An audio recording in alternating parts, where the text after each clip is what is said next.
আন্দোলনের পর থেকে এই 2026 সালে এতদিনে আমি যদি চাইতাম 50 কোটি কেন 50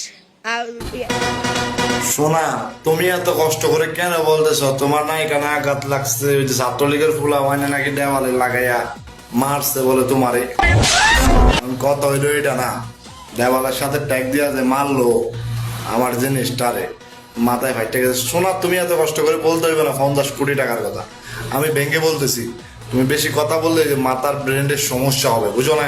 তোমার আমি কত কেয়ার করি তুমি বুঝো না। এখন কথা হলো 50 কোটি না, এই জুলাইয়ের পর থেকে যদি আমার জিনিসটা যদি 26 সাল পর্যন্ত চাইতো, টাকার দিকে চাইতো, এই 100 কোটি টাকা কামাইতে পারতো। কেমনে জানেন? এই ছাত্রলীগের যত নেতা কর্মী আছে সবার সাথে যদি লাগালাগি করতো, টাকার কোনো অভাবই থাকতো না। আমার জিনিসটা টাকার উপরে ঘুমাইতো।